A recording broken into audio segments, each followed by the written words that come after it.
Hello दोस्तों, मैं हूं Shubham from लर्नो hub, the free learning platform जहां पर आप फिजिक्स, केमिस्ट्री, मैथ्स, बायोलॉजी सब कुछ पढ़ सकते हो और वो भी absolutely for free at learnohub.com। तो चलो शुरू करते हैं।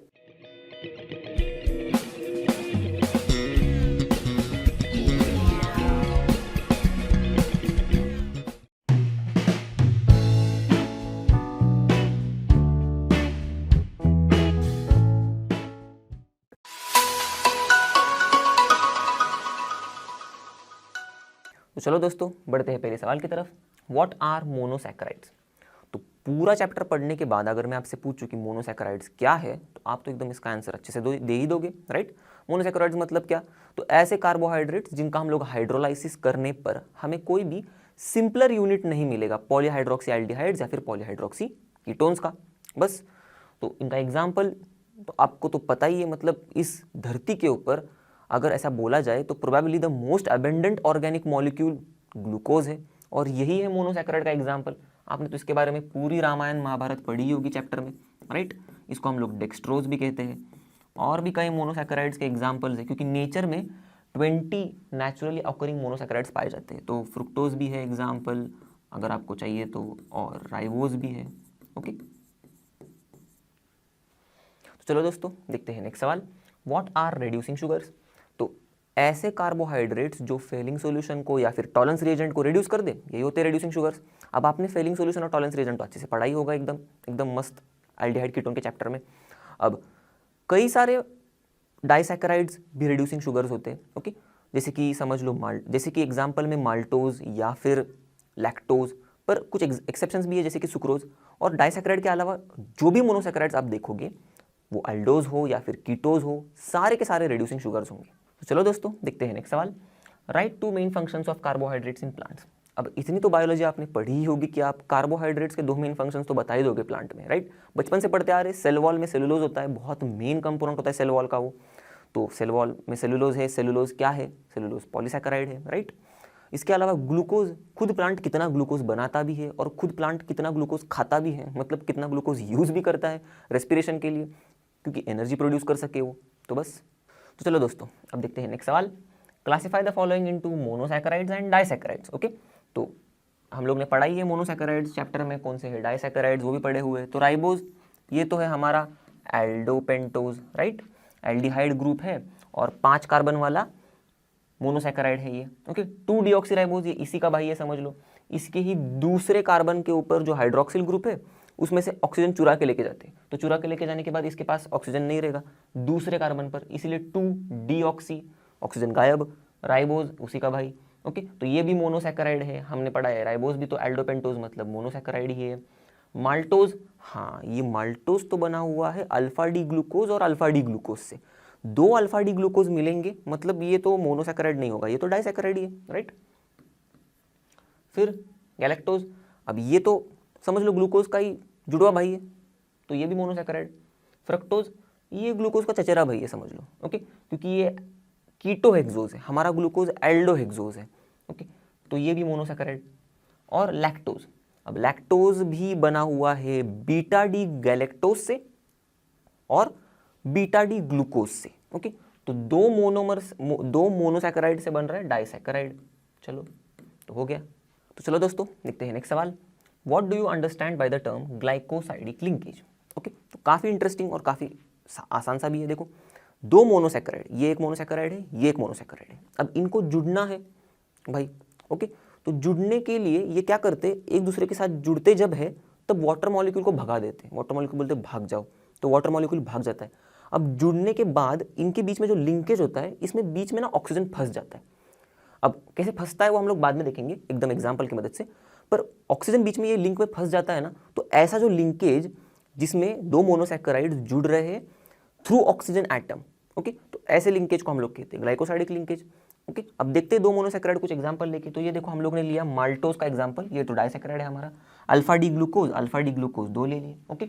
अब हुआ क्या है, यहाँ पर देखो, यहाँ पर OH है, नीचे था पहले, ओके, यहाँ पर भी नीचे OH था जब जुड़े हुए नहीं थे तब। अब हम लोग ने क्या बोला, जब जुड़ेंगे तब वाटर मॉलिक्यूल को भगा देंगे। तो भगा देंगे मतलब समझ लो ये वाला और ये वाला ऐसे मिलके, ओके, एक हाइड्रोजन और एक OH ग्रुप ऐसे मिलके वाटर मॉलिक्यूल को इन लोगों ने बोला कि टाटा बाय बाय चलो।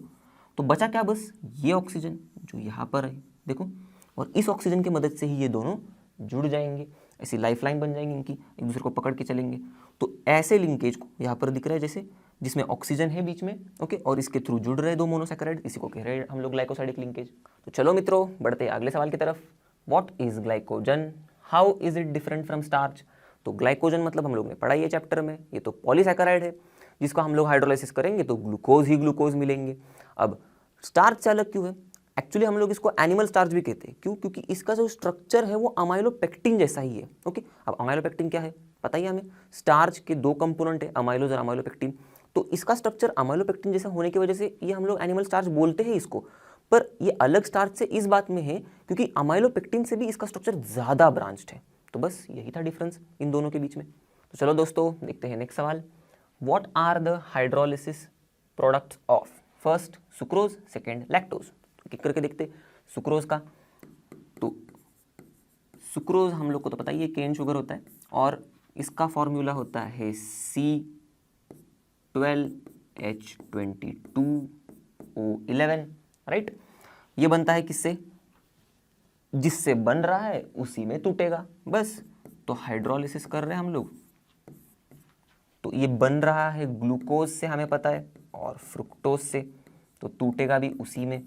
अब ये ग्लूकोज फ्रुक्टोज कैसे है, ओके, ये डी वाला ग्लूकोज है और डेक्स्ट्रोरोटेटरी है, ये है डी वाला, ये है लेवोरोटेटरी, ओके, और ये है अल्फा वाला एनोमर, ये फ्रुक्टोज का बीटा वाला एनोमर देता है, ओके।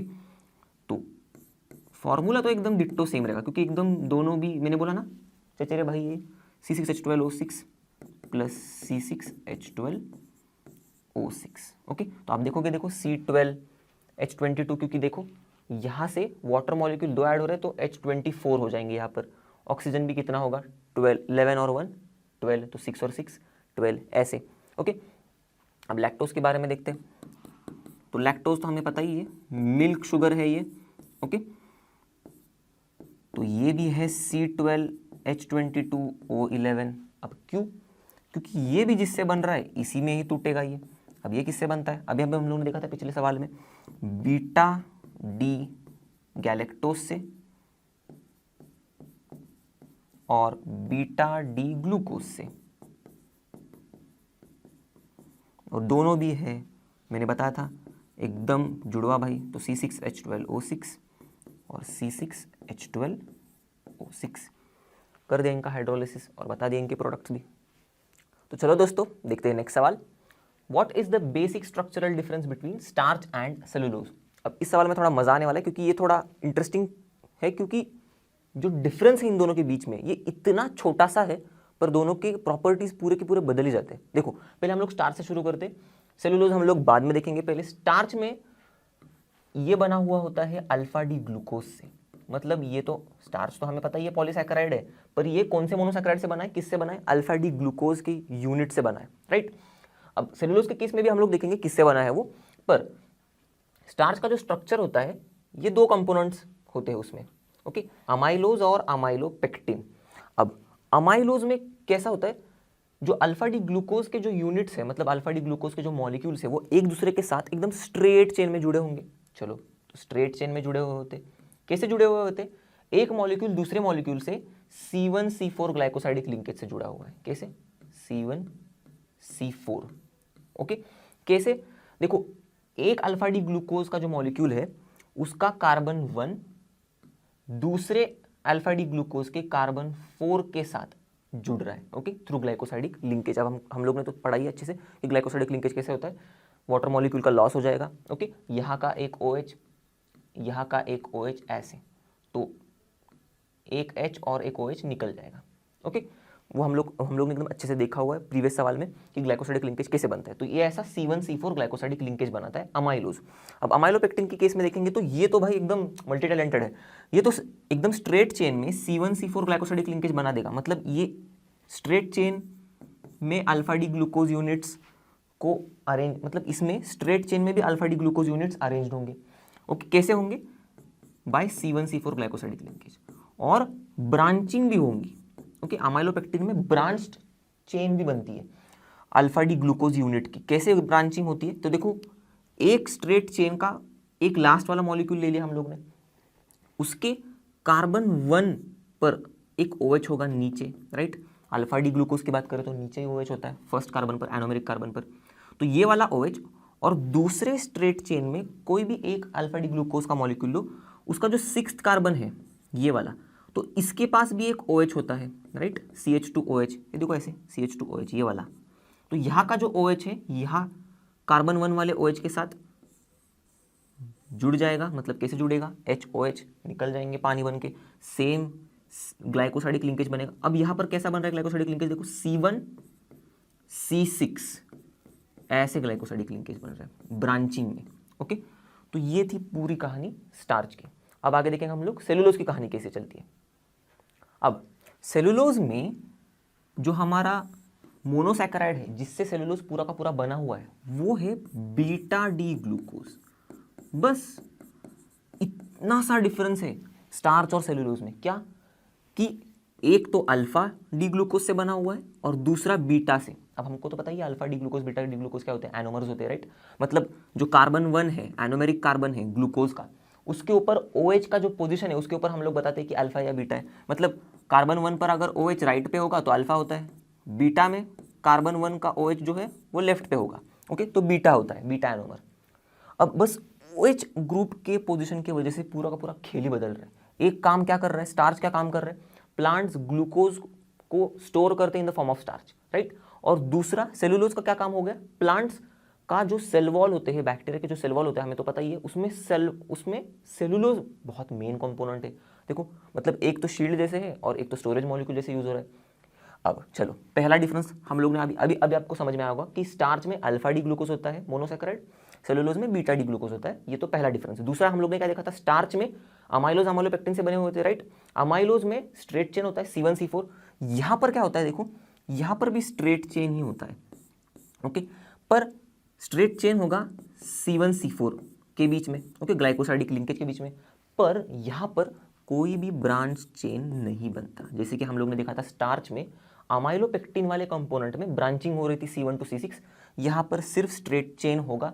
स्ट्रेट चेन में बीटा डी ग्लूकोज के यूनिट जुड़े होंगे C1C4 ग्लाइकोसाइडिक लिंकेज से। ओके, कैसे? देखो ऐसे जुड़ते हैं कुछ। ये है carbon 1, okay, beta D glucose का, और ये है कार्बन 4 दूसरे बीटा डी ग्लूकोज का। तो कार्बन 1 का जो बीटा डी ग्लूकोज है यहाँ पर होता है OH कार्बन 1 पर ऊपर, कार्बन 4 पर नीचे होता है OH।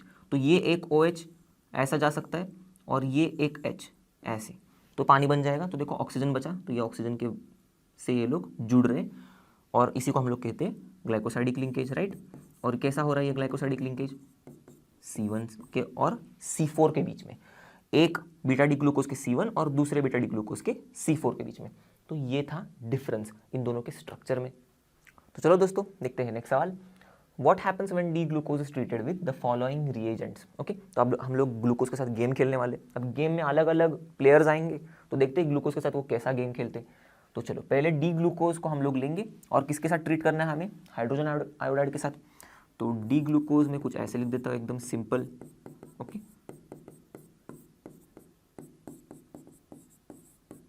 अब यहाँ पर हम लोग ट्रीट करेंगे इसे किसके साथ, हाइड्रोजन आयोडाइड के साथ, ओके। तो प्रोलॉन्ग्ड हीटिंग करने पर हम ये देखते हैं, हमें ये मतलब रिजल्ट मिलता है कि ये जो पूरा ग्लूकोज का स्ट्रक्चर है ये पूरा एकदम सीधे स्ट्रेट चेन में आ जाता है। मतलब ये तो स्ट्रेट चेन वाला ही है पर एकदम अच्छा सा प्यारा सा एन हेक्सेन बन जाता है, कुछ ऐसे 3, 4, 5 और 6, ओके। तो CH3 ऐसे, बीच में CH2 और CH2, ओके, एन हेक्सेन।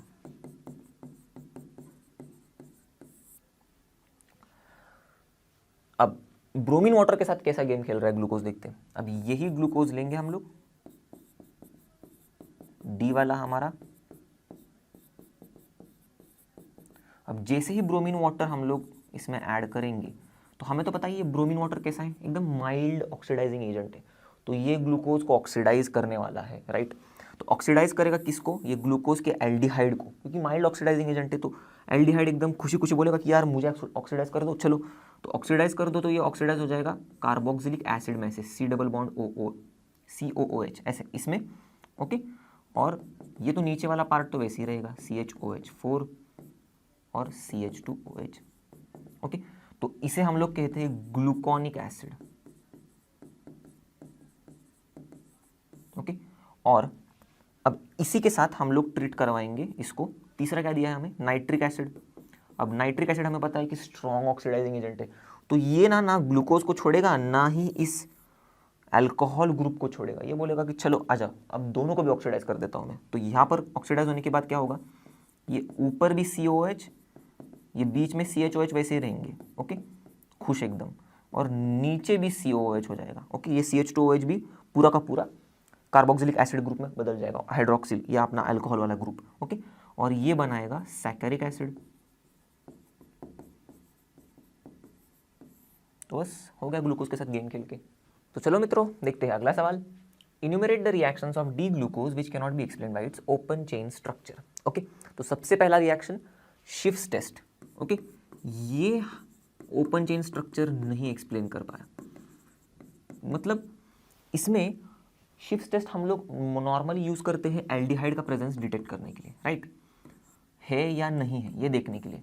अब ग्लूकोज में हमें तो पता ही है कि ओपन चेन स्ट्रक्चर क्या बताता है कि CHO ग्रुप तो है, राइट, एल्डिहाइड ग्रुप है फ्री वाला, तो इसने तो एल्डिहाइड का प्रेजेंस देना चाहिए था, पर हो क्या रहा है, ये ग्लूकोज जो है ये शिफ्ट टेस्ट नेगेटिव दे रहा है, और नेगेटिव देने की वजह से ये बता रहा है कि भाई मेरे अंदर, मतलब मेरे पास ओपन चेन स्ट्रक्चर के अनुसार एल्डिहाइड ग्रुप नहीं है। अब ओपन चेन स्ट्रक्चर बोलता है ये कैसे हो सकता है यार, मैं तो बोल रहा हूँ यार CHO ग्रुप है, पर कैसे, मैं भी नहीं बता पा रहा हूँ। तो ये था पहला रिएक्शन जो ओपन चेन स्ट्रक्चर नहीं बता पा रहा है। अब दूसरा रिएक्शन देखो, हम लोग ने एल्डिहाइड कीटोन वाले चैप्टर में बहुत अच्छे से पढ़ा है कि हमारा जो एल्डिहाइड है ये रिएक्ट करता है सोडियम हाइड्रोजन सल्फाइड के साथ, ओके, NHSO3 के साथ, और देता क्या है हमें, ये जो HSO3 है ये इसके पास चला जाएगा, कार्बोनिल कार्बन के पास, ये ऑक्सीजन के पास चला जाएगा, कुछ ऐसे फिर हमें प्रोडक्ट मिल जाता है, ये ONA और ये OSO2H ऐसे, मतलब HSO3, राइट। अब प्रोटॉन ट्रांसफ़र हो जाता है, ये भी हम लोग ने अच्छे से पढ़ा है। तो प्रोटॉन ट्रांसफ़र होने के बाद हमें कुछ ऐसा प्रोडक्ट मिल जाता है, ये H यहाँ पर, तो ये O के पास H चला जाता है, और यहाँ पर नीचे OSO2Na बन जाएगा। तो ये है हमारा बाइसल्फाइड एडिशन प्रोडक्ट, मतलब hydrogen sulphide addition product, okay, जो एल्डिहाइड देता है। पर ग्लूकोज के साथ जब इनका रिएक्शन किया तो हमें तो मिला ही नहीं ऐसा एडिशन प्रोडक्ट। तो ये भी क्या बता रहा है कि यार ये एल्डिहाइड जो ग्रुप है ग्लूकोज में ये नहीं है। पर ओपन चेन स्ट्रक्चर फिर से वही बात बोल रहा है, अरे यार है एल्डिहाइड ग्रुप तो है, पर फिर ये रिएक्शन क्यों नहीं दिखा पा रहा है ये मैं नहीं एक्सप्लेन कर सकता। तो बस ये दूसरा रिएक्शन है जो एक्सप्लेन नहीं हो रहा है ओपन चेन स्ट्रक्चर से। अब तीसरे पे आते, तो पेंटा एसिटेट जब हम लोग लेते हैं ग्लूकोज का, तो ये रिएक्शन हम लोग ने पढ़ा था ओपन चेन स्ट्रक्चर का एविडेंस मान के कि ओपन चेन स्ट्रक्चर में 5 हाइड्रोक्सिल ग्रुप है। ये कैसे पता चला, तो हम लोग ने क्या किया था, ग्लूकोज का एसिटाइलेशन कर दिया था, राइट, मतलब ग्लूकोज को एसिटिक एनहाइड्राइड से ट्रीट करवाया था, तो हम लोग को मिला था पेंटा एसिटेट ग्लूकोज का। उससे हम लोग ने क्या बताया कि भाई 5 OH ग्रुप्स है, ओके, और ये पांचों के पांचों OH ग्रुप्स अलग अलग कार्बन पर है। तो कुछ ऐसा पेंटा एसिटेट बना था, आपको याद होगा ही, CH ऐसा, O C double bond O ऐसा, CH3 ये 4, और नीचे एक ऐसा ही CHO C double bond O और CH3, और यहाँ पर एक ऐसा, मतलब 1 2 3 4 कार्बन की वैलेंसी सेटिस्फाई हो गई। तो कुछ ऐसा हमें पेंटा एसिटेट मिल रहा था। तो यहाँ पर तो क्लियरली दिख रहा है कि CHO ग्रुप फ्री है, पर जब हम लोग इस पेंटा एसिटेट को ट्रीट कर रहे हैं हाइड्रोक्सिल अमाइन के साथ, ओके, तो एक्सपेक्टेड क्या है, हमें तो पता ही है एल्डिहाइड ग्रुप ऐसे हाइड्रोक्सिल अमाइन के साथ रिएक्ट करके क्या करेगा, इसका ये जो ऑक्सीजन है ये भाग जाएगा हाइड्रोजन के साथ, ऐसे समझ लो वाटर बन के, और ये ऐसा कुछ एडिशन प्रोडक्ट मिल जाता है हमें, कार्बन नाइट्रोजन के साथ डबल बॉन्ड बना के ऐसा OH, और यहाँ पर एक H रह जाएगा, और नीचे वाला तो पार्ट सेम ये जो है वो। तो ऐसा कुछ होना चाहिए था, राइट, ये ऐसा ऑक्साइन बनना चाहिए था, क्योंकि ओपन चेन स्ट्रक्चर में तो CHO ग्रुप है, पर ऐसा नहीं हो रहा है। अब फिर से वही बात, ओपन चेन स्ट्रक्चर बोल रहा है कि यार CHO ग्रुप तो है, पर ये रिएक्शन ऐसा क्यों नहीं हो रहा है, ऑक्साइम क्यों नहीं बन रहा है, ये मैं नहीं बता पाऊंगा। तो बस हम लोग ने बता दिए 3 रिएक्शन जो ओपन चेन स्ट्रक्चर नहीं बता रहा है। तो देखते हैं question number 11, what are essential and non essential amino acids, give 2 examples of each type. Okay, तो इन 2 वर्ड्स में ना काफी कंफ्यूजन होता है, थोड़े फंस जाते हो आप शायद। मतलब काफी सिंपल से टर्म्स है, पर दिमाग सोचने लगता है कि एसेंशियल नॉन एसेंशियल मतलब क्या। तो देखो, एसेंशियल मतलब ऐसे अमीनो एसिड्स जो हमें जरूरी है। अगर आप समझो आप घर में कुछ चीज बना रहे हो, ओके, तो आप तो खुद से ही बना रहे हो, तो क्या वो आपको जरूरी है? फिर क्या वो आपको बाहर से लेके आनी पड़ेगी? नहीं। तो इसका मतलब जरूरी चीजें हमें बाहर से लेनी पड़ेगी, क्योंकि वो हमारे घर में नहीं बन रही है। सेम ही चीज है, हमारे बॉडी के अंदर जो अमीनो एसिड्स नहीं बन रहे हैं वही तो हमें लगेंगे डाइट से। तो एसेंशियल अमीनो एसिड्स ऐसे अमीनो एसिड्स होते हैं जो हमारी बॉडी सिंथेसाइज नहीं कर पाती, राइट। तो बस एसेंशियल अमीनो एसिड्स मतलब अमीनो एसिड्स जो हमारी बॉडी सिंथेसाइज नहीं कर पाती, इसीलिए हमें जरूरत है उनकी। नॉन एसेंशियल अमीनो एसिड्स मतलब अब तो आपने खुद ही दिमाग लगाया होगा, जो हमारी बॉडी सिंथेसाइज करती है, राइट। तो इसीलिए हमें इनकी जरूरत ही नहीं है, तो जरूरत नहीं, इसीलिए नॉन एसेंशियल, खत्म। अब एसेंशियल अमीनो एसिड में एग्जांपल हम लोग देखेंगे, तो इसमें वैलिन है इसका एग्जांपल, और ल्यूसीन भी है, आइसोल्यूसीन भी आप देख सकते हो एग्जाम्पल की तरह इन तीनों को। ओके, जो एसेंशियल है, जो नॉन एसेंशियल है, ओके, जो हमें जरूरी नहीं है, ओके, इनके एग्जांपल्स अगर आप देखोगे तो एकदम सिंपल सा, एकदम प्यारा सा ग्लाइसिन, सबसे सिंपल स्ट्रक्चर वाला, ओके, उसका ही भाई ले लो एलेनिन। ओके, तो ये दोनों भी नॉन एसेंशियल अमीनो एसिड है, हमारा बॉडी एकदम अच्छे से बना लेता है इन्हें। तो चलो आगे बढ़ते हैं नेक्स्ट सवाल की तरफ। Define the following as related to proteins. First, peptide linkage. Okay, तो पेप्टाइड लिंकेज 2 अमीनो एसिड्स जो सेम हो सकते हैं या फिर डिफरेंट हो सकते हैं, तो ये जुड़ते हैं थ्रू पेप्टाइड लिंकेज। अब कितना आसान है, देखो, ये जो 2 अमीनो एसिड्स होंगे, इनमें से एक अमीनो एसिड जो है उसका कार्बोक्सिल ग्रुप और दूसरा जो अमीनो एसिड है उसका अमाइनो ग्रुप, ओके, इनका मिलन होगा।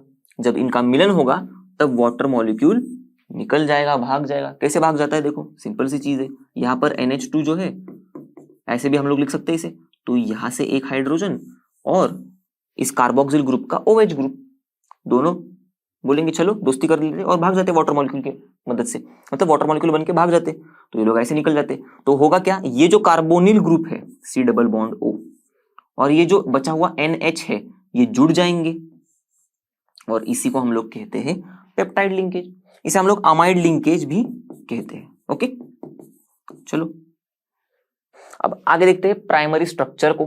तो प्रोटीन का प्राइमरी स्ट्रक्चर मतलब एकदम सिंपल सा स्ट्रक्चर, जिसमें अमीनो एसिड जो होंगे, समझ लो मैं ए ही लिख रहा हूं सिर्फ अमीनो एसिड के लिए, ये एक दूसरे के साथ लिंक होंगे, ओके, एक दूसरे के साथ जुड़ेंगे। अब किससे जुड़ेंगे, हम लोग ने अभी देखा पेप्टाइड लिंकेज से जुड़ेंगे, राइट। ऐसे एकदम अच्छे से जुड़ेंगे और स्पेसिफिक सीक्वेंस में, ओके, कैसे भी नहीं आड़ा टेढ़ा कोई भी आके किसी के साथ मिल गया, ऐसे नहीं, स्पेसिफिक सीक्वेंस में जुड़ेंगे और बनाएंगे पॉलीपेप्टाइड की चेन। तो पॉलीपेप्टाइड चेन बना देते हैं ऐसे स्पेसिफिक सीक्वेंस में जुड़ के, और इसी को हम लोग कहते हैं प्रोटीन का प्राइमरी स्ट्रक्चर, राइट, एकदम सिंपल भाषा में। अब डीनेचुरेशन, अब जो भी प्रोटीन है उसका डीनेचुरेशन हो रहा है, मतलब क्या हो रहा है, तो डीनेचुरेशन मतलब देखो, नेटिव प्रोटीन जो होता है, ओके, अब ये क्या है नई चीज यार, अब इसे भी थोड़ा समझ लेते हैं। अब नेटिव प्रोटीन मतलब ऐसा प्रोटीन जिसके पास यूनिक 3D स्ट्रक्चर है, ओके, और ये बायोलॉजिकली एक्टिव भी है, ओके,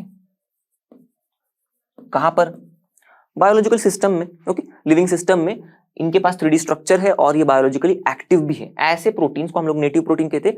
और ये नेटिव प्रोटीन्स को अगर हम लोग सब्जेक्ट करेंगे टू हाई टेम्परेचर, या फिर हम लोग सब्जेक्ट करेंगे to change in temperature, okay, या फिर चेंज इन pH, ओके, तो इसी का मतलब क्या हुआ, हम लोग इनको सब्जेक्ट करेंगे किसी फिजिकल चेंज को, जैसे कि टेम्परेचर, या फिर किसी केमिकल चेंजेस के थ्रू लेके जाएंगे हम इन नेटिव प्रोटीन्स को, जैसे कि पीएच। ओके, तो क्या होगा, इनका जो हाइड्रोजन बॉन्ड्स है, ओके,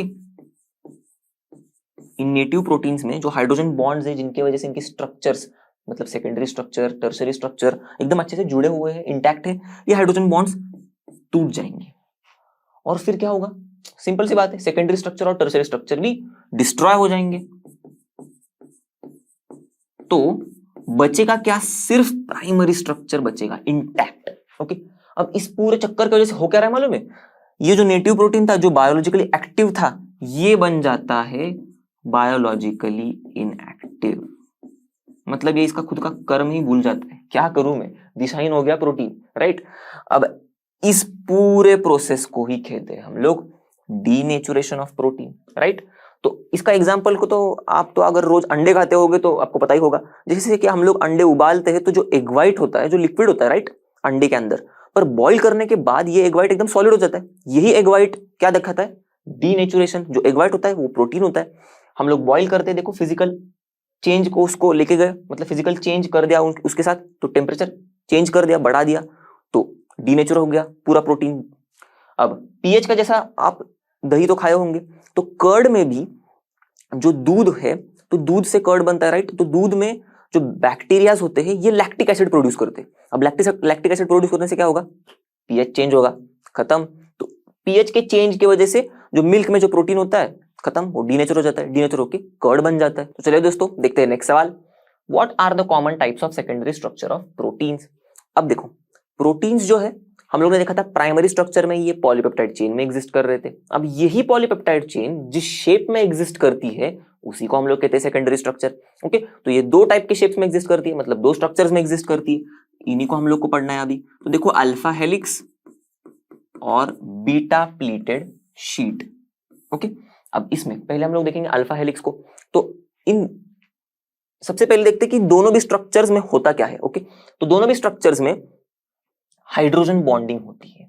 ओके, किनके बीच, ये जो हमारा कार्बोनिल ग्रुप है और NH ग्रुप है, ओके, ये दोनों ग्रुप के बीच में जो होते हैं पेप्टाइड बॉन्ड में, राइट। हम लोग ने अभी अभी देखा पेप्टाइड बॉन्ड क्या होता है, पेप्टाइड लिंकेज क्या होता है।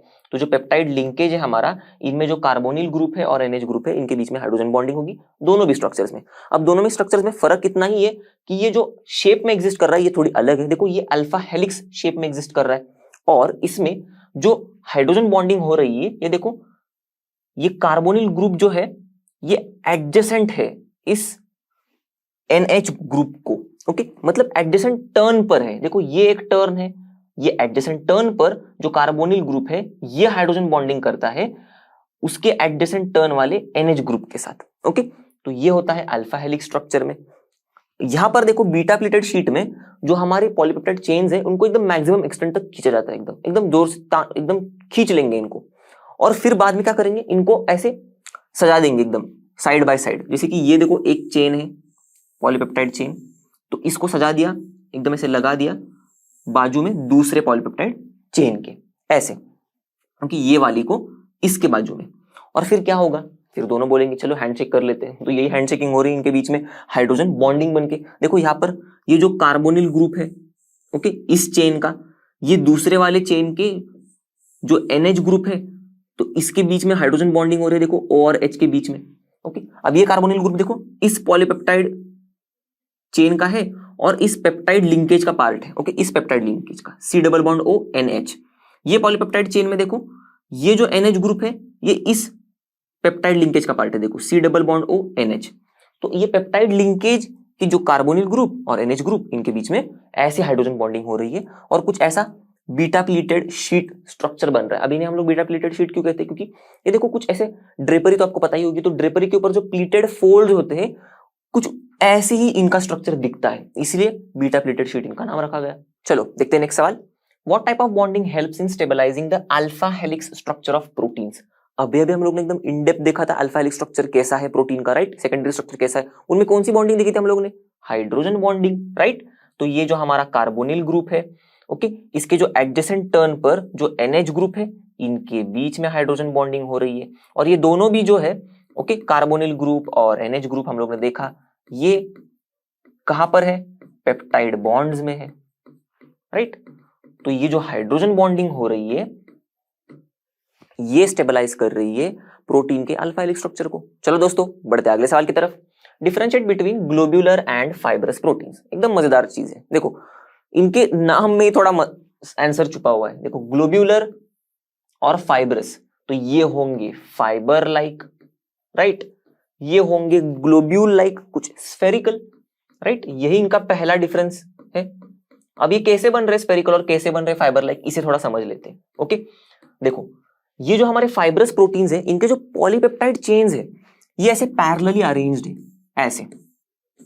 तो ये जो पॉलीपेप्टाइड चेन दूसरे पॉलीपेप्टाइड चेन के साथ जुड़ती है, ओके ये इसके साथ जुड़ेगी, ये इसके साथ जुड़ेगी, ये इसके साथ जुड़ेगी, और कैसे जुड़ते हैं, बाय डाइसल्फाइड बॉन्ड्स और हाइड्रोजन बॉन्ड्स से भी, ओके तो इनसे एक दूसरे से जुड़ते हैं। अब आप ही देखो ये इससे जुड़ेगी, ये इससे जुड़ेगी, ये इससे जुड़ेगी, ऐसे जुड़ते जाएंगे तो पूरा का पूरा एकदम स्ट्रॉन्ग फाइबर जैसा स्ट्रक्चर नहीं बनेगा, इसीलिए इनका स्ट्रक्चर फाइबर जैसा होता है। और ये कैसी होती है, इनके जो पॉलीपेप्टाइड चेन्स होती है ना ये बोलती है यार हम लोग को ऐसे पैरेलली नहीं अरेंज होना है, हमको ऐसे जुड़ना नहीं है, हम लोग एकदम अपने मन के मालिक है, हम लोग ऐसे एकदम ऐसे कॉइल हो जाएंगे, ऐसे कॉइल हो जाते कुछ स्फेरिकल स्ट्रक्चर बनने के लिए, ओके तो ये ऐसे स्फेरिकल स्ट्रक्चर में एग्जिस्ट करते कॉइल होके इनके पॉलीपेप्टाइड चेन्स, ओके ऐसे एक दूसरी पॉलीपेप्टाइड चेन ऐसे कॉइल हो जाएंगी, तीसरी वाली आ गई ऐसे कॉइल हो गई ऐसे, ओके। अब ये जनरली होते हैं सोल्यूबल, किसमें सोल्यूबल होते हैं, पानी में, और ये तो होते हैं भैया इनसोल्यूबल, ओके पानी में तो सोल्यूबल होते नहीं है। एग्जांपल की मदद से आपको समझ में आएगा, देखो केराटिन जो हेयर का जो प्रोटीन है, ओके या फिर मायोसिन ये मसल में पाया जाता है, ओके तो ये फाइबरस प्रोटीन्स है दोनों भी, ओके ये दोनों भी इनसोल्यूबल है पानी में। यहां पर देखो सोल्यूबल के एग्जांपल्स देखते हैं हम लोग, मतलब ग्लोबुलर प्रोटीन के एग्जांपल देखते हैं तो एल्बुमिन और इंसुलिन, ओके ये पानी में सोल्यूबल है। चलो बढ़ते हैं अगले सवाल की तरफ। How do you explain the amphoteric behaviour of amino acid. अब ये है थोड़ा मजेदार सवाल, ओके अब बताएंगे हम लोग अमीनो एसिड कैसे एसिड की तरह भी बिहेव कर रहे हैं, बेस की तरह भी बिहेव कर रहे हैं, मतलब बेसिस के साथ भी रिएक्ट कर रहे हैं, एसिड के साथ भी रिएक्ट कर रहे हैं, कैसे भाई, क्योंकि ये जो अमीनो एसिड है ये एग्जिस्ट करते हैं in the form of zwitter ions, okay अब ज्विटर आयन में एग्जिस्ट कर रहे हैं और इसी से हम लोग बता देंगे कि कैसे ये बिहेव कर रहे हैं। देखो ज्विटर आयंस मतलब ये ऐसे, ओके हम लोग ने ये COO माइनस और NH3+ ये होता है ज्विटर आयन, ओके दोनों भी चार्जेस होंगे पॉजिटिव नेगेटिव, इलेक्ट्रिकली न्यूट्रल होगा बेचारा पर डाइपोलर है, ओके। अब कैसे एसिड के साथ रिएक्ट कर रहा है, देखो मैंने अगर ये RCH ऐसे ले लिया, NH3+, ओके COO माइनस, तो जब एसिडिक ग्रुप होंगे मतलब जब एसिड के साथ ये रिएक्ट कर रहा है तब क्या होगा, सॉल्यूशन में H+ आयंस होंगे, राइट। तो ये क्या करेगा, H+ आयंस को ऑक्सीजन खा लेगा, ले लेगा, चलो मेरे पास आ जाओ, तो बनेगा क्या, देखो ऐसा कुछ बन जाएगा, RCH COOH बन जाएगा और इसके ऊपर पॉजिटिव चार्ज रहेगा NH3+, ओके। अब बेसिस के साथ ये कैसे रिएक्ट करता है, कुछ ऐसे, सेम हम लोग ने ज्विटर आयन ले लिया। अब जब हम लोग बेसिस के साथ रिएक्ट कर रहे हैं तो क्या हो रहा है, OH- आयंस है, करेक्ट। तो ये OH- आयंस को क्या करेगा, ये जो हमारा NH3 है ये बोलेगा कि यार मैं H+ आयंस का दान कर देता हूँ, ओके तो ये H+ आयंस का दान कर देगा, ये OH- आयंस के साथ मिलेंगे तो पूरा का पूरा स्ट्रक्चर कुछ नेगेटिवली चार्ज हो जाएगा क्योंकि ये COO- के ऊपर माइनस चार्ज रह जाएगा, ये NH2 तो बेचारा पहले जैसा हो जाएगा, ओके और वाटर निकल जाएगा, ओके प्लस वाटर। अब ये हो क्या रहा है यार, क्यों मतलब ये रिएक्ट कर रहे, क्यों ऐसे कैसे चुपचाप नहीं बैठ सकते, क्योंकि ना इनको देखा नहीं जाता सॉल्यूशन का pH ऑल्टर हो रहा है, राइट क्योंकि जब हम लोग एसिड डाल रहे तब सॉल्यूशन का pH ऑल्टर हो रहा है, तो ये ऑल्टर हो रहा है इसलिए क्या कर रहे हैं यार, pH को मेंटेन करना है, pH को मेंटेन करना है, ऐसे बोलेंगे अमीनो एसिड, तो क्या करेंगे, ये बोलेगा कि यार मेरे ऑक्सीजन तू ले ले, चलो ऑक्सीजन ले ले तो H+ आयन को अपने पास और COH बना दे, ऐसे मेंटेन करूंगा मैं pH का सॉल्यूशन, ऐसे बोलेगा अमीनो एसिड। यहाँ पर अमीनो एसिड क्या बोलेगा, ये जो OH- आयंस है इसको बोलेगा यार तू NH3+ तेरा H+ आयंस दे दे, तो ये OH- आयंस के साथ मिलेंगे वाटर बना देंगे, तो ये OH- आयंस को हटा देना है, इन्हें अमीनो एसिड्स को ये OH- आयंस को हटा देना है, तो इनको ये H+ आयंस के साथ जोड़ रहे, सॉल्यूशन का pH मेंटेन कर दिया। यहाँ पर H+ आयंस को हटाना है तो इन्होंने H+ आयंस को ले लिया, डोनेट मतलब खुद के पास ले लिया और कुछ ऐसा स्ट्रक्चर बना दिया। तो इस तरीके से इनको पीएच मेंटेन करना है सॉल्यूशन का, इसीलिए ये रिएक्ट करते हैं दोनों एसिड और बेसिस के साथ। चलो दोस्तों बढ़ते हैं अगले सवाल की तरफ। What are enzymes? ओके, तो बहुत पढ़ा है एंजाइम्स के बारे में हम लोग ने अभी तक, अब एकदम लास्ट वाले चैप्टर तक आ गए हम लोग, केमिस्ट्री के बायो में भी पढ़ा होगा आपने, राइट। तो एंजाइम्स मतलब सबको पता ही है, बचपन से पढ़ते आ रहे हैं enzymes. All enzymes are proteins but all proteins are not enzymes, right. तो उसी से शुरुआत करेंगे हम लोग। एंजाइम्स तो होते ही है प्रोटीन्स, राइट। मोस्टली कौन से प्रोटीन्स होते हैं? ग्लोब्यूलर प्रोटीन्स होते हैं, राइट। ये हम लोग ने चैप्टर में पढ़ा है, तो ऐसे लिंक करना है चीजों को दिमाग में। तो अब आते हैं फिर से प्रोटीन्स पर। तो एंजाइम्स प्रोटीन्स होते हैं जो लिविंग ऑर्गेनिजम्स सिंथेसाइज करते हैं, ओके, जैसे कि प्लांट्स, एनिमल्स वगैरह, ओके, ये सिंथेसाइज करते हैं इन्हें। और ये काम क्या करते हैं enzymes? They act as biochemical catalysts. तो इन्हें ही कहते हैं एंजाइम्स, ऐसे प्रोटीन्स जो लिविंग ऑर्गेनिजम्स बनाते हैं और जो काम करते हैं बायोकेमिकल कैटलिस्ट्स का। बायोकेमिकल कैटलिस्ट मतलब लिविंग ऑर्गेनिजम्स में कई सारे, ढेर सारे बायोकेमिकल रिएक्शंस होते हैं। इन बायोकेमिकल रिएक्शंस को कैटलाइज करने का काम एंजाइम करती है, इसीलिए उनको बोलते हैं बायोकेमिकल कैटलिस्ट्स। ओके, एग्जांपल में देखेंगे तो हम लोग ने बचपन से पढ़ते आ रहे डाइजेशन। मुंह में हम लोग ने निवाला रखते ही क्या होता है, राइट, रोटी होती है, तो हमारे रोटी में क्या होता है? स्टार्च। अब ये स्टार्च फटाक से कन्वर्ट हो जाता है माल्टोज में, राइट। और ये माल्टोज में कन्वर्ट कौन करता है? ये जो हो रहा है, ये स्टार्च से माल्टोज, ये जो बन रहा है, ओके, ये तो हाइड्रोलिसिस हो रहा है, ठीक है, पर ये कर कौन रहा है? Salivary amylase, right. यही तो पढ़ पढ़ के बड़े हो गए हम लोग। तो ये सलाइवरी अमाइलेज क्या है? एंजाइम है, ओके। कौन बनाता है? सलाइवरी ग्लैंड्स बनाते हैं, राइट, हमारे सलाइवा में होता है। ये माल्टोज आगे जाके ग्लूकोज बनता है, ये हम लोग ने इस चैप्टर में पढ़ा है। कौन सा एंजाइम इनको कन्वर्ट करता है, मतलब कौन सा एंजाइम ये हाइड्रोलिसिस जो हो रहा है इसको कैटालाइज करता है? Maltase, right. और भी कई सारे एग्जांपल्स है, ऐसे याद रखो कि चलो यही जो ग्लूकोज होता है, ओके, इसको हम लोग कन्वर्ट कर सकते हैं इथाइल अल्कोहल में, राइट। ओके, मैं ऐसे लिख देता हूँ इथाइल अल्कोहल और कार्बन डाइऑक्साइड में। अब ये कौन करता है? ये करता है जाइमीज। तो देखो कितना बड़ा काम कर रहे हैं एंजाइम्स, ओके, बहुत ही इंपॉर्टेंट रोल है एंजाइम्स का हमारे बॉडी में, हमारे बायोलॉजिकल सिस्टम में, ओके। तो चलो दोस्तों बढ़ते हैं नेक्स्ट सवाल की तरफ। What is the effect of denaturation on the structure of proteins? Okay, तो हम लोग ने डीनेचुरेशन तो अच्छे से देख लिया प्रीवियस सवाल में, तो उसमें हम लोग ने क्या की पॉइंट देखा था, मतलब क्या इंपॉर्टेंट चीज हो रही थी वहां पर, कि डीनेचुरेशन की वजह से हाइड्रोजन बॉन्ड टूट रहे थे, राइट। अब आप ही सोचो, हाइड्रोजन बॉन्ड अगर टूटेंगे तो हम लोग ने ये भी देखा था कि सेकेंडरी और टर्शियरी स्ट्रक्चर जो है ये भी नष्ट हो जाएगा, टूट जाएगा। जैसे कि एग्जांपल में देखो यहाँ पर ये अल्फा हेलिक्स का स्ट्रक्चर है, राइट। अब इसमें ये हाइड्रोजन बॉन्डिंग दिख रही है आपको, राइट। अब अगर ये हाइड्रोजन बॉन्डिंग ही टूट जाएगी, ऐसे सभी कार्बोनिल जो ग्रुप है और एनएच ग्रुप है इनके बीच में अगर हाइड्रोजन बॉन्डिंग टूट गई, यहाँ की हाइड्रोजन बॉन्डिंग टूट गई, यहाँ की हाइड्रोजन बॉन्डिंग टूट गई, तो क्या हो जाएगा? ये जो हेलिक्स है ये अनकॉइल हो जाएगा, एकदम स्ट्रेट चेन की तरह बन जाएगा, क्योंकि इन्हीं की वजह से तो ये बंधा हुआ है ऐसे ऐसे स्ट्रक्चर, ऐसे शेप में, ये इन हाइड्रोजन बॉन्ड्स की वजह से ही ये हाइड्रोजन बॉन्ड्स ने पकड़ के रखा है एडजेसेंट टर्न्स को एकदम एक दूसरे के ऊपर ऐसे। तो ये टूट गया तो जो हेलिक्स है वो अनकॉइल हो जाएगा, राइट। तो सेकेंडरी स्ट्रक्चर जो है वो नष्ट हो गया, राइट। इसी तरह से ऐसी टर्शरी स्ट्रक्चर और सेकेंडरी स्ट्रक्चर ऐसे डिस्ट्रॉय हो जाते, ओके। तो बचेगा क्या? सिर्फ एकदम सिंपल पॉलीपेप्टाइड वाला चेन, राइट। तो यही होता है प्राइमरी स्ट्रक्चर। तो प्राइमरी स्ट्रक्चर इंटैक्ट रहता है, ओके। ये होता है इफेक्ट डीनेचुरेशन का प्रोटीन के स्ट्रक्चर पर। तो चलो देखते हैं नेक्स्ट सवाल। How are vitamins classified? Name the vitamin responsible for the coagulation of blood. Okay, चलो, तो वाइटामिन्स को हम लोग क्लासिफाई करते हैं based on their solubility in water या फिर फैट, राइट। तो दो टाइप्स में हम लोग ने क्लासिफाई कर दिए, ओके। अगर ये वाटर में सोल्यूबल है तो वाटर सोल्यूबल वाइटामिन्स, और अगर ये फैट में सोल्यूबल है तो फैट सोल्यूबल वाइटामिन्स। सिंपल सी बात है, ओके।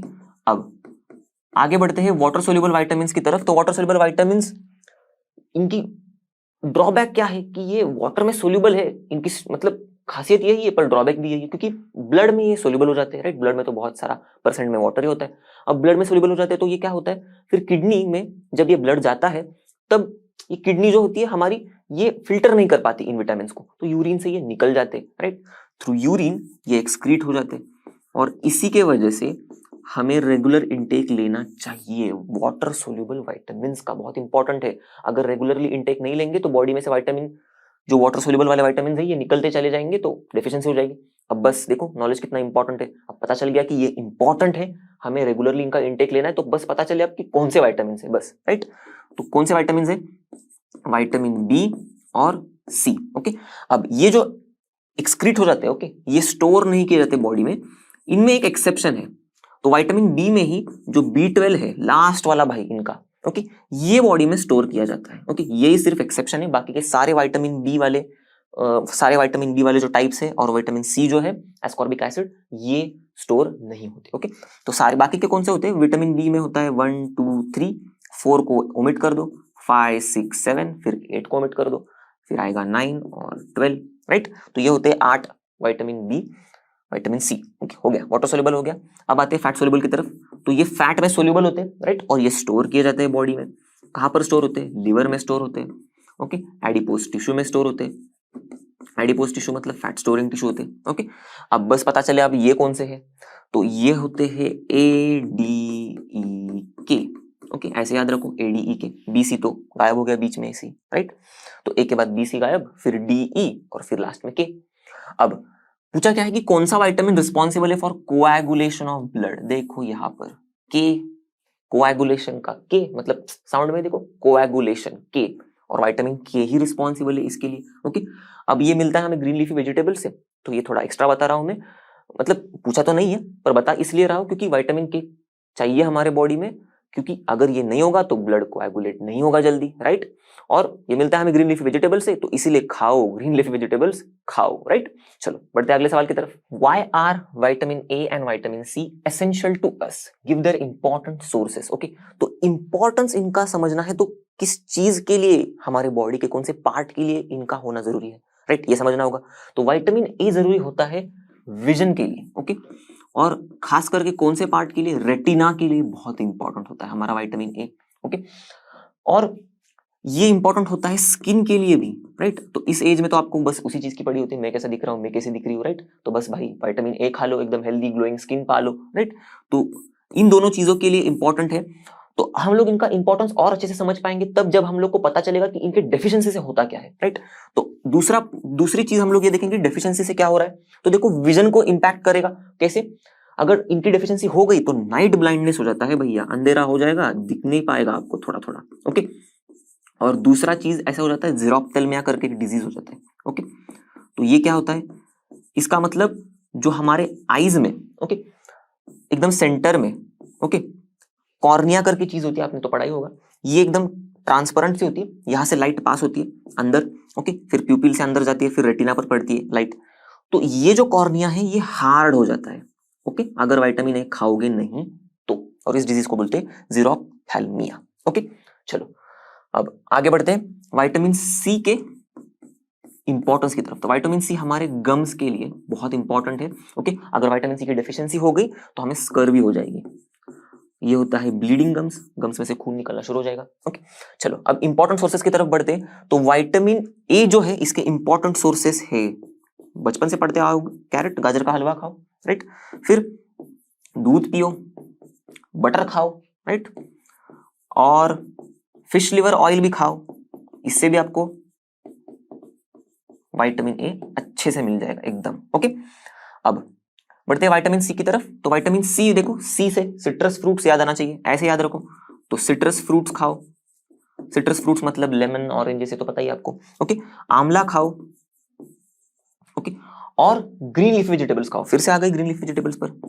ओके, तो ये देखो याद ऐसी चीजें रखनी है, देखो ग्रीन लीफ वेजिटेबल्स अब विटामिन सी के लिए खाना है तो ऐसे क्लिक होना चाहिए। ओके, विटामिन के लिए भी ग्रीन लीफ वेजिटेबल्स खाना चाहिए, राइट। तो फिर और क्लिक करेंगे हम लोग, मतलब और पीछे जाएंगे, वेब बनाएंगे। विटामिन के किसके लिए इंपॉर्टेंट है, कोएगुलेशन के लिए। तो चीजों को कुछ ऐसा वेब बना के याद रखना है, एकदम जबरदस्त याद हो जाएंगी चीजें। ओके, तो चलो बढ़ते हैं नेक्स्ट सवाल की तरफ।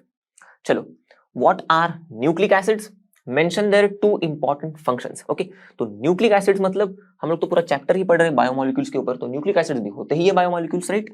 तो ये होते हैं बायोमोलिक्यूल्स जो बनते हैं न्यूक्लियोटाइड्स से। ओके, चलो, तो ये जो न्यूक्लियोटाइड्स हैं ये बनते हैं किससे, 3 कंपोनेंट से, हमने पढ़ा है, शुगर, ओके, पेंटोज वाला शुगर, ओके, फिर फॉस्फेट ग्रुप और नाइट्रोजनस बेसिस। ओके, चलो, तो ये हो गया न्यूक्लिक एसिड के बारे में। अब न्यूक्लिक एसिड 2 टाइप के भी होते हैं, हमको पता ही है, डीएनए और आरएनए, डीएनए मतलब डीऑक्सी राइबोन्यूक्लिक एसिड, आरएनए मतलब राइबोन्यूक्लिक एसिड। ओके, अब इंपॉर्टेंट फंक्शन बताने इनके, तो सबसे पहला इंपॉर्टेंट फंक्शन है हेरिडिटी भैया, हेरिडिटी मतलब ट्रांसमिशन ऑफ इनहेरेंट कैरेक्टर्स एक जनरेशन से दूसरे जनरेशन तक। ये काम कौन करता है? न्यूक्लिक एसिड्स करते हैं, बहुत इंपॉर्टेंट काम होता है ये। ओके, दूसरा इंपॉर्टेंट काम है प्रोटीन सिंथेसिस, राइट? ये भी यही काम करते हैं क्योंकि न्यूक्लिक एसिड ही प्रोटीन सिंथेसिस के लिए रिस्पॉन्सिबल है। कैसे भैया? डीएनए के पास होता है मैसेज, ओके, पर्टिकुलर प्रोटीन को सिंथेसाइज करने के लिए, और यही मैसेज का इस्तेमाल करता है कौन? आरएनए, और इस मैसेज का इस्तेमाल करके आरएनए प्रोटीन को सिंथेसाइज कर देता है सेल के अंदर। खत्म। चलो क्वेश्चन नंबर 22 को देखते हैं। What is the difference between a nucleoside and nucleotide? Okay, तो ये जो टाइड और साइड में ही गड़बड़ हो जाती है बस। तो देखो न्यूक्लियोटाइड तो हम लोग ने अभी अभी देखा था, न्यूक्लिक एसिड्स न्यूक्लियोटाइड से ही बनते हैं। उसमें क्या क्या होता है? Sugar, right, pentose sugar, phosphate group और नाइट्रोजनस बेस। तो यहाँ पर दिख रहा है आपको, ये है न्यूक्लियोटाइड। ओके, ये वाला, ओके, मैं एंटी लिख देता हूँ, न्यूक्लियोटाइड। तो यहाँ पर देखो पेंटोस शुगर, बेस और फॉस्फेट ग्रुप है। ये ऐसे याद रखना है, देखो 1' पोजीशन पर, ओके, शुगर के बेस तो लगा हुआ है, ओके, और 5' पोजीशन पर, मतलब पेंटोस शुगर के 5' पोजीशन मतलब 5' कार्बन पर ये लगा हुआ है, मस्त एकदम पिंक में दिख रहा है आपको, फॉस्फेट ग्रुप।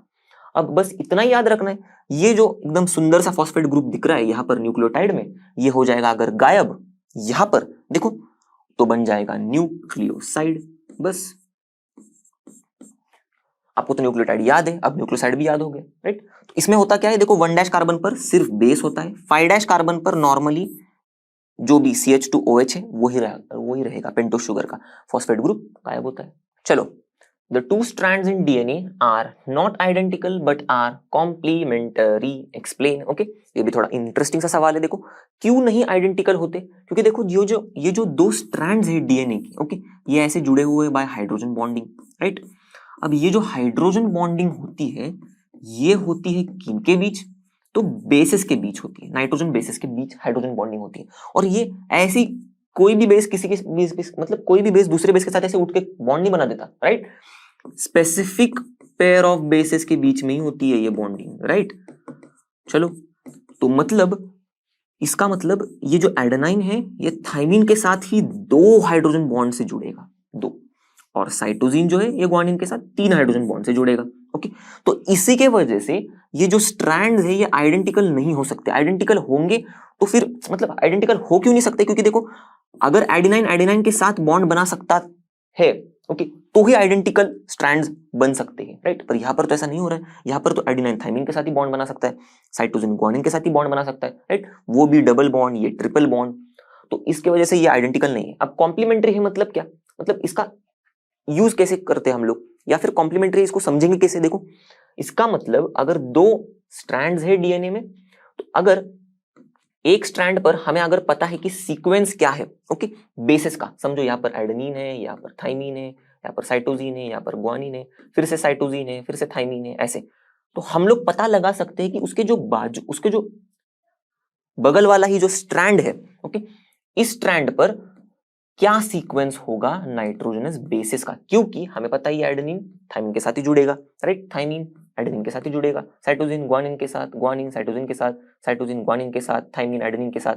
तो इसीलिए हम लोग ऐसा हम लोग डिराइव कर सकते हैं, ऐसा हम लोग बता सकते हैं कि आगे वाला स्ट्रैंड जो होगा उसके ऊपर सीक्वेंस कैसा होगा। तो इसीलिए हम लोग इन 2 स्ट्रैंड्स को कॉम्प्लीमेंट्री कहते हैं। ओके, तो अब क्लियर हो गई रहेगी दिमाग में एकदम बात। चलो देखते हैं नेक्स्ट वाला सवाल। चलो तो देखते हैं नेक्स्ट वाला सवाल। Right the important structural and functional differences between DNA and RNA. Okay, तो सबसे पहला हम लोग देखेंगे स्ट्रक्चरल डिफरेंसेस। तो सबसे पहला स्ट्रक्चरल डिफरेंस क्या है इन दोनों के बीच में? ये देखो, इनके बीच में जो पेंटोस शुगर है, ओके, दोनों भी न्यूक्लिक एसिड्स ही है, राइट? ये है आरएनए, ये है डीएनए।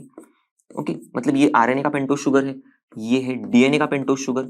ओके, तो फर्क इतना ही इन दोनों के बीच में। देखो ये बीटा डी राइबोज है आरएनए का पेंटोस शुगर, और डीएनए का पेंटोस शुगर है बीटा डी 2 डीऑक्सी राइबोज। तो आपको पता चल ही रहेगा, देखो 2 डीऑक्सी, इतना ही फर्क है इन 2 पेंटोस शुगर में। मतलब जो सेकंड कार्बन है बीटा डी राइबोज का, ओके, इसके ऊपर जो OH ग्रुप है, ये OH ग्रुप में से यहां पर O निकाल देंगे हम लोग सेकंड कार्बन का, तो बन जाएगा बीटा डी 2 डीऑक्सी। देखो 2 कार्बन पर ऑक्सीजन को निकाल दिया, डीऑक्सी, खत्म। तो ऐसा शुगर बन जाता है, इसको हम लोग नाम दे रहे हैं बीटा डी 2 डीऑक्सी राइबोज, और ये होता है डीएनए में। ये है पहला डिफरेंस, ओके। ये डीएनए में होते हैं और ये beta D ribose pentose sugar होता है आरएनए में, ओके। दूसरा डिफरेंस हम लोग को तो पता ही है, डीएनए डबल स्ट्रैंडेड हेलिक्स में एग्जिस्ट करता है, राइट, एकदम मस्त एकदम। तो double stranded helix, right, double stranded helix में एग्जिस्ट कर रहा है। और आरएनए जो है हमारा सिंगल स्ट्रैंडेड हेलिक्स में, बेचारा अकेला ही है, ओके, ऐसे समझ लो। ओके चलो, अब ये पेंटोज शुगर की बात हो गई, इनके स्ट्रक्चर में स्ट्रैंड्स की बात हो गई। अब बात करते हैं इनके अंदर जो नाइट्रोजनस बेसिस होते हैं इनकी, ओके। डीएनए में होते ही nitrogenous bases adenine, guanine, cytosine और थाइमिन, ओके। पर आरएनए में एडेनिन, ग्वानिन, साइटोसिन तो होते ही है, पर थाइमिन नहीं होता। थाइमिन की जगह पर यूरासिल होता है नाइट्रोजनस बेस, ओके। तो ये है इनके बीच का तीसरा structural difference, okay. Functional difference की बात करेंगे तो देखो, जो डीएनए है इसके पास मैसेज है, राइट। कौन सा message? Message for synthesising particular या फिर स्पेसिफिक प्रोटीन को सिंथेसाइज करने का मैसेज, ओके। और आरएनए क्या करता है? आरएनए इसी मैसेज को यूज करता है, ओके, यूज करता है। और different type of RNA molecules जो है ये सेल में प्रोटीन्स सिंथेसाइज करते हैं, ओके। तो ये है इनके बीच का फंक्शनल डिफरेंस। चलो अब आ गए इस चैप्टर के लास्ट सवाल पर। टेंटडैन, so what are different types of RNA found in the cell, okay. तो काफी बेसिक सा सवाल है, आपने पढ़ा भी होगा 10th स्टैंडर्ड तक ही, 12th स्टैंडर्ड में भी अभी आते ही, ओके। कौन से होते हैं different types of RNA? M RNA, R RNA, T RNA, right. M से होता है मैसेंजर, ओके, आपने तो चैट वाला यूज किया ही होगा, ओके, एप्स तो आप यूज करते ही होंगे। राइबोसोमल होता है आर से, ओके, और ट्रांसफर आरएनए होता है टी से, ओके। तो ये सारे के आगे आरएनए लगा दो, खत्म। चलो, तो इसी के साथ हम लोग इस वीडियो के एंड तक आ गए हैं और इस चैप्टर के सारे सवालों के जवाब भी हम लोग ने देख लिए, राइट। तो आशा करता हूं कि आपको सारे सवालों के जवाब एकदम अच्छे से समझ में भी आए होंगे, एकदम दिमाग में एकदम फिक्स, एकदम चिपक गए होंगे, राइट। तो जैसे कि आप सभी को पता है, लर्नो मतलब फ्री है पर बेस्ट है। तो मिलेंगे अगले वीडियो में, तब तक के लिए bye bye and have a great day.